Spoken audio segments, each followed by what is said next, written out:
Welcome back to Trailblazers. I'm your host, Melody Bradford.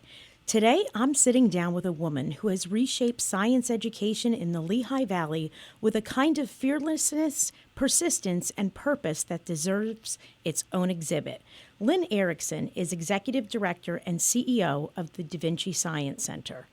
Lin's leadership journey is remarkable, from a classroom teacher to senior roles in higher ed and nonprofits to the helm of a science center that has now reimagined itself in a bold, state-of-the-art $75 million home in downtown Allentown. She has led teams, campaigns, and community partnerships that have raised over $130 million for STEAM learning, access, and innovation. She's also the creator of the center's WISE initiative, advancing women and girls in science. Her work has changed skylines, changed opportunities, and most importantly, changed lives. Lin, welcome. I'm thrilled you're here. Thank you so much for having me. I really appreciate it. Yeah. So you started as a middle school teacher, and today you lead one of the region's most ambitious STEAM institutions. What shaped the early stages of your leadership journey, and how did you realize you were called to build something so much bigger? Well, first, I would say that I'm passionate about education. And I knew I wanted to be a teacher from when I was 5 and growing up. But I think there's nothing more important than education and the work that classroom teachers do. My parents were very influential in essentially encouraging me to be whomever I want to be and to pursue my passions.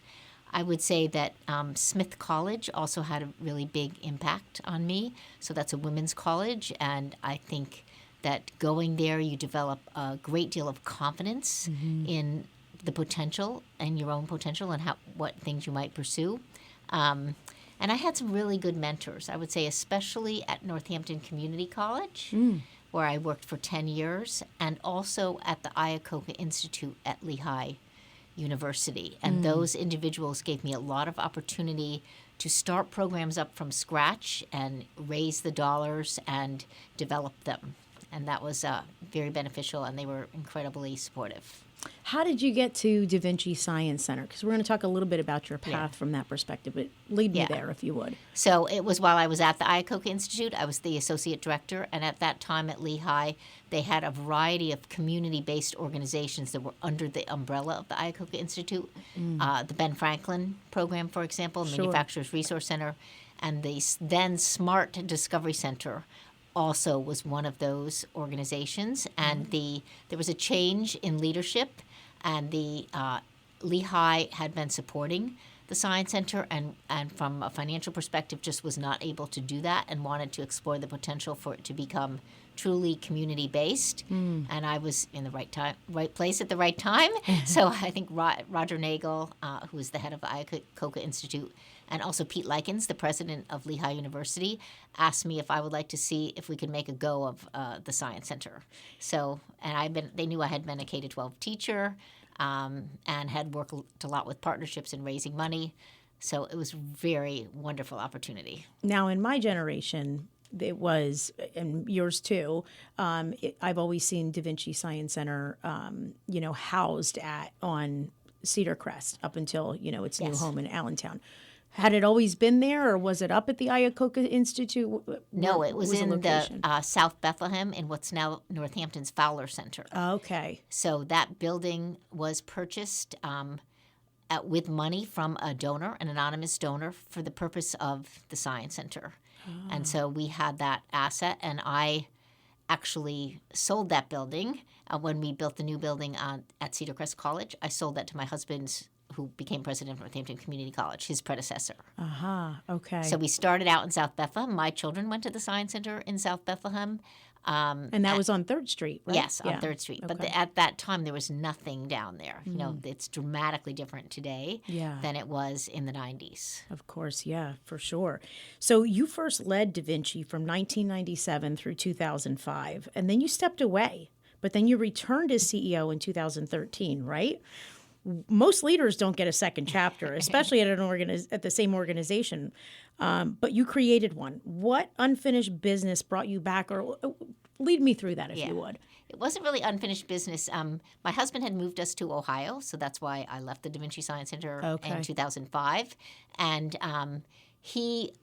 we loved the Lehigh Valley. He had completed his vision and strategic plan for Wittenberg University, and he started looking, and the position at Northampton Community College came up, and he became president of Northampton Community College. Meanwhile, I was in Ohio doing a national fundraising campaign for the National Museum of the United States Air Force, a much larger museum, lots of focus on STEM. And obviously, I was moving back to the Lehigh Valley, and I got a call from the founding board chair that I had worked with very closely, who said, "Lynn, your position is open." Okay. And obviously, he knew because my husband was already back here and I was still in Ohio that I was going to be moving back. So then you think about, do you go back to the position you had before? It's kind of an interesting question. But I've always been passionate about the mission of the Science Center, and you could see the Science Center was just turning a corner. There had been some very rough years during the recession, but they had just brought in their first bodies exhibit, and there was a great deal of interest in development and growth. And I like new projects, building a bold vision, getting the support for the vision, and you could see that there was a lot of opportunity for that. And most of the board had changed, so there weren't too many board members. There were some of the key staff that I had hired before that I, thought very highly of. So it seemed like I applied, and it was a national search. I applied, and I ended up getting the position. That's awesome. Now, let's talk a little bit about that support. You've helped raise more than $130 million over your career. That's transformational. What's the mindset behind building that level of momentum and belief around a mission? I think it's really important that there's a shared vision for whatever the project might be. So it can't be just, Lynn wants to build a building somewhere, but rather there has to be strong support for a vision that really meets community need. And in the case of the building where we are now, it was a bold vision. It was a really big idea to raise $75 million. It was the largest nonprofit project in the region, besides hospitals and colleges, excluding those. And it was very exciting for people to imagine the kind of experience that we might have for our kids and families in the Lehigh Valley. And certainly in Allentown, it was very exciting for the partners in Allentown to have this new science center be part of the redevelopment of the downtown. Were you ever fearful? I mean, that's a pretty lofty goal. Did you ever think to yourself, oh boy? No, I wasn't fearful. I knew that it was hard work and there was a lot to do and many, many hours of work and partners, but there were really a lot of people behind it. And I would say the state in particular provided major, major funding. And then Senator and now Secretary Pat Brown was instrumental in our ability to build this new building. And he brought along all the other legislators in the region because this was a regional science center. And to get state support of the magnitude we were talking about, we really needed to have that support. So we had a very strong believer and proponent of an influential, elected official, and passionate about the science, building a new science center. And then we had a private campaign, and we had Vince Sorgi, the CEO of PPL, as our campaign chair. And we had Mary Ellen Dickey as the fundraiser, and a lot of great community leaders, corporate leaders, were part of the campaign committee. So you set yourself up to have influential people that others are going to look to in terms of this is important for the Lehigh Valley. Yeah, and I remember I was at LVEDC, and there was a question of where's it going to go? Where's this beautiful, wonderful new space going to actually take home?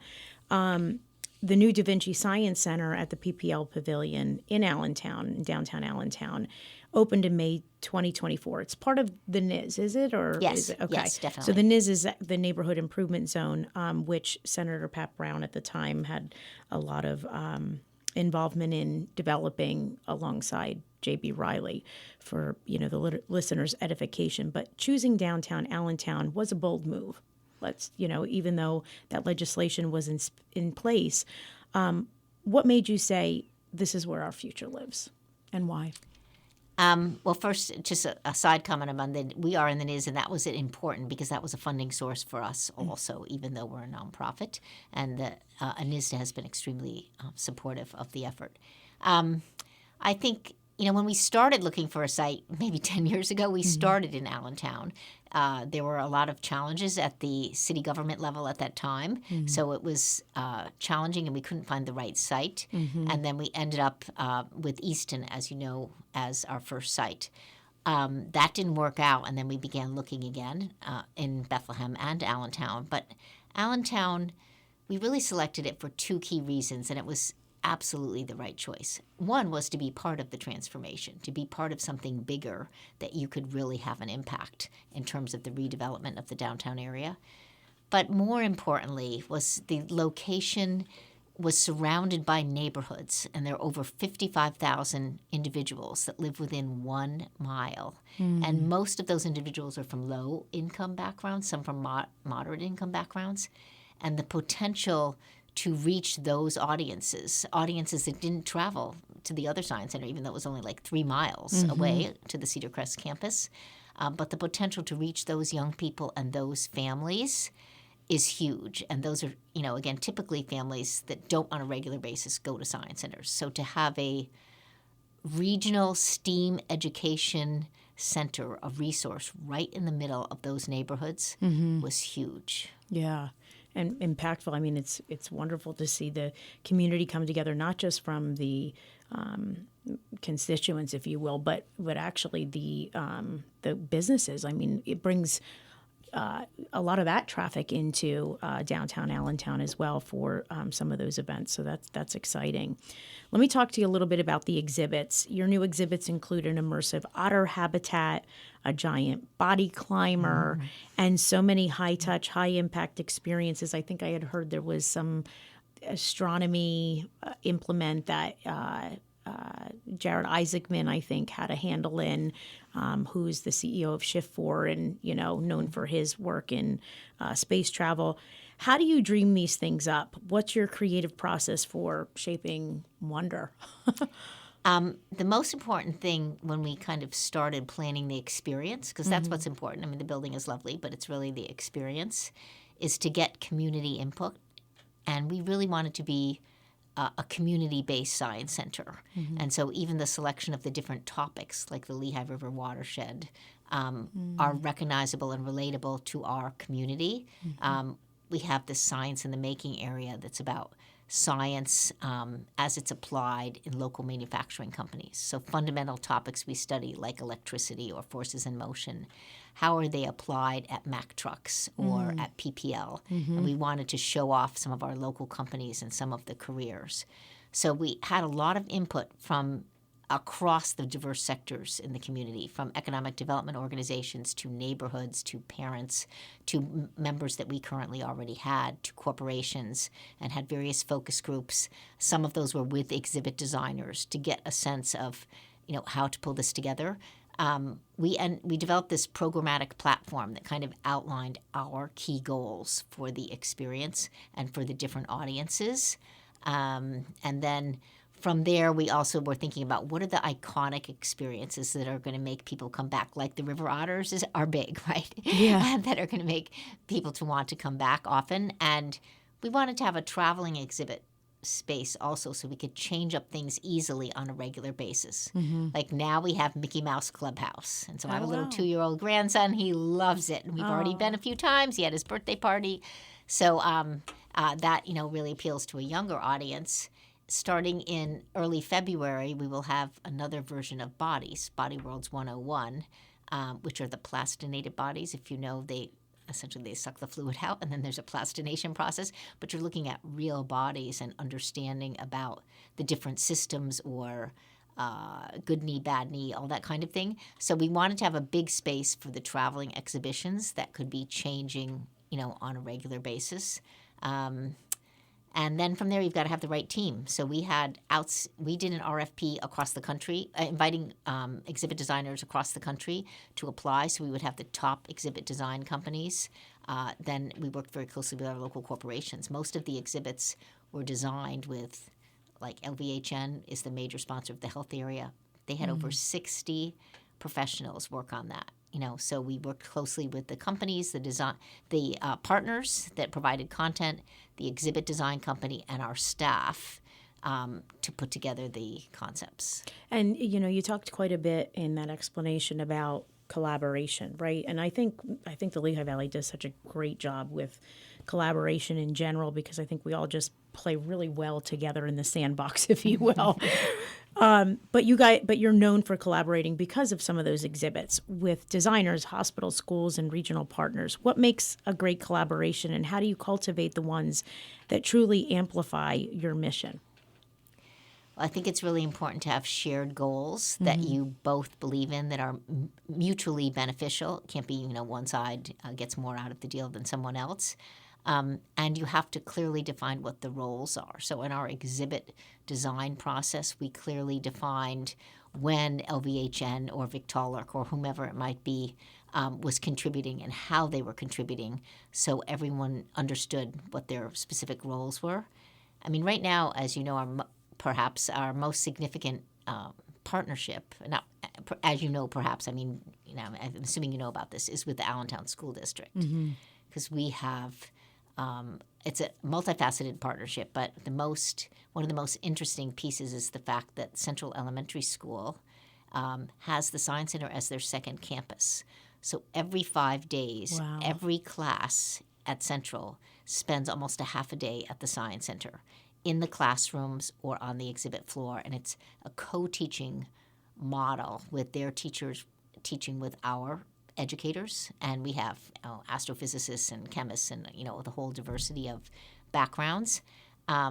So those kids are getting a really distinct experience, and we're really excited about that interdisciplinary. It's a theme-based school. So Dr. Burks had the vision for like some of the charter schools have themes, having theme-based schools throughout the public Allentown School District. And this is the first, so it's STREAM, which is STEAM with R for reading. It's an elementary school. Sure. But it's about, again, interdisciplinary learning and setting that school apart in terms of the kinds of experiences those kids get. And those kids are, when you talk about what's most meaningful for me, those kids, they own the Science Center. They're on the exhibit floor and they're telling the other visitors about Tony the Snake and he did this and this, and they're so cute. So it's really awesome. Awesome. Is there a particular exhibit within the center that kind of gives you goosebumps that you're most proud of, or? I'm probably, I think young kids would probably say the River Otters, but I would say Curiosity Hall.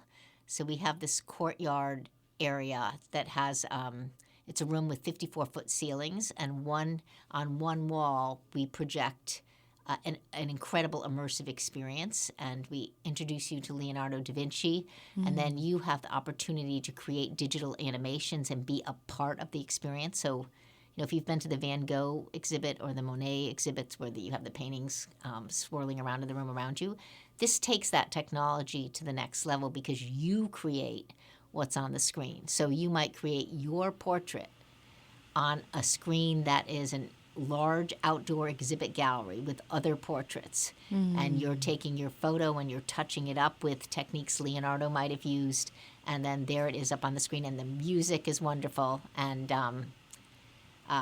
we're adding actually a new program with the symphony to that in January, but it's just very powerful. And a 54-foot screen is big. Yeah. Right? So if you're creating something and you're a part of it, like my little grandson loves airplanes. He loves creating one of the jet or an airplane and watching it fly around across the Lehigh Valley, and his little photo is there. So it's really powerful. It sounds like it's probably one of the most immersive. Yes. Yeah, that you guys have done. So that's super exciting, and I Yes. think will be, for visitors, really interesting. How do you envision Da Vinci shaping the region's STEAM ecosystem, not just as a museum, but as a catalyst for educators, parents, and young learners? You talked a little bit about the collaboration with Allentown School District. How do you see that evolving in the future? with other maybe school districts or, other partners? We're doing a lot of things with many school districts across the region, actually. We have something called a District Connect membership program, which allows us to deepen our partnership with those districts and provide more hands-on learning experiences for their students, their teachers, and their families. But I think that we learn 95% of what we learn over our lifetime is outside of school. And I feel like we're kind of like the hub for that STEAM ecosystem because we're connecting the schools with the industry partners where they're learning about careers, with making sure we're getting the families involved in engaging them in their children's learning and just in learning themselves. And we have, incredible expertise on staff. So I was mentioning a little bit before, we have geologists and astrophysicists and artists and engineers. And so being able to provide the leadership in STEAM education and then connect all those pieces, I think, is a really important part of our role. Let's talk about that team real quick, because you guys have a team that spans scientists, educators, designers, operations staff, and administrators. What's your leadership philosophy when guiding such a multidisciplinary organization? Rallying all those people around the same mission, that's no small feat. Talk to me a little bit about that.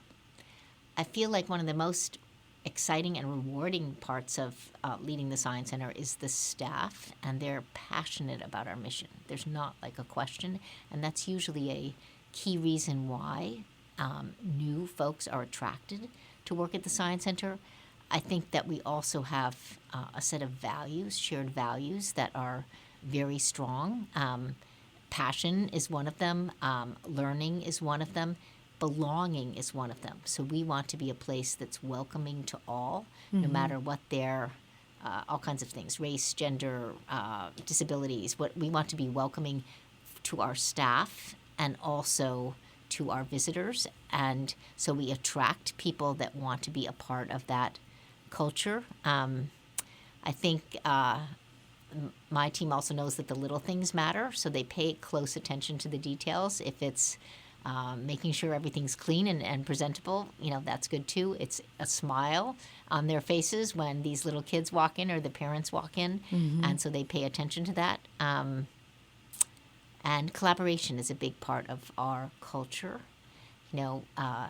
People come together, excited to come together to solve a problem or to figure out something new that we might be able to provide for our visitors. I imagine it's probably not just exciting, but also empowering for each of those respective individuals across the team. So that's exciting. You champion the WISE initiative, which is Women in Science and Engineering. Why is equity in STEM one of your passions, and how do you how are you seeing it change the lives of some of those young learners? Yeah, well, I have always been passionate about women in science and engineering and just developing female leadership regardless. I'm sure that I got some of that from going to an all-women's college. But being welcoming to all, as I was saying, is really important and central to what we do. And certainly we know that women are underrepresented in the sciences. Certain industries, yeah. Yes, and in the industries, particularly in the computer science, engineering, those industries, they are increasingly well represented in the medicine, for example. But there's so many opportunities, and a part of being welcoming to all is gender. It's also bilingual and language. Everything we have in the Science Center is in Spanish and English. We want to be accessible, so we have programs that provide financial support for those that don't have the dollars to pay. But it's extremely rewarding being welcoming to all. So I'll tell you a story about a recent Women in Science and Engineering activity. Sure. Lehigh County is developing a trail for the PA 250 celebration. And they have 18 sites, historic, and we're one of the sites too. So you have the Arc of Innovation, you have our history, and then you have Da Vinci showing off industry today. And each of those sites is going to have a trail marker. And so we brought together a group of girls to design the trail marker and work with, in this case it was Fadia Halma, to understand what the constraints are. And they're beautiful. So these markers will go on every site, potentially permanently, identifying them as part of this trail. And once the trail is unveiled, I think people will be encouraged to go to multiple sites, and I think there'll be prizes and so forth. That's awesome. But they had so many things to include. They wanted the 13 colonies. There were just various things they were directed to include, and they're stunning. And this one girl spoke, Yasmin spoke at our Women in Science and Engineering Forum we just had about creating it, and she said this was the most powerful experience she's had. And it's just like I'm sitting there, almost tears in my eyes. So that's what we're doing. And how old are those girls? It was middle schooler. I think there was one high school student. So it was mostly middle school and one high school student. Wow. And so, we're coming up on time here already, but I want to talk to you a little bit about your legacy. It's been reported, I know that you've shared publicly that you anticipate retirement in the not so distant future. Oh. How are you thinking about this next life chapter, and what do you hope your legacy will be at Da Vinci? Well, I'm hoping to do a lot more travel because I have more time and I love travel. I also have a little grandson that I mentioned who lives locally, so I'd have more time to spend with him. And I will get very involved in the community, but I'm not going to rush into what that will be in a volunteer capacity. So I have to give that some time. I haven't done a lot of golf and things like that. Not that I'm going to golf all the time. I don't see myself doing that, but I would have time to do more of that kind of thing, book clubs and that kind of thing. And as far as my legacy, I think, developing a major science center and an educational resource for our families, including my grandson that I want to watch grow up at the science center, is really cool, actually. And I foresee, or I'm making a suggestion to Mayor Matt Turk that maybe one of those buildings or part of those buildings bears your name for sure. Oh, you're very kind. Mayor Turk. When you imagine Da Vinci in 5, 10, even 20 years from now, what's your boldest vision? What do you want this center to mean for future generations? Well, first I would say I imagine my grandson and children coming at a young age and growing up at the Science Center and learning and becoming fully engaged in the sciences and technology as they get older. And I think that that's an also awesome opportunity for them to expand the understanding of the world around them. But then I would also say I could imagine the Science Center becoming a vibrant venue for hosting evening programs on scientific and technological breakthroughs, regional STEAM competitions, exhibitions on technological advances in our community, and especially a place where all ages mix and mingle and learn from each other. And I'm going to throw a side question that maybe I haven't prepared you for. If you were to choose the next leader, what qualities would they have for the Da Vinci Science Center? That's an interesting question. I would say definitely vision, a strong partner, community partner, commitment and dedication and experience in education. And obviously they have to have some financial, understanding, but community partner is big, and commitment to education, I would say, are big. That's exciting. Lin, thank you for your leadership, your insight, and your profound commitment to making science accessible, inspiring, and joyful. Da Vinci's new home is more than a building, it's a promise that curiosity will always matter, that hands-on education will always have a champion, and that the future of STEAM in our region is bright, equitable, and full of possibility.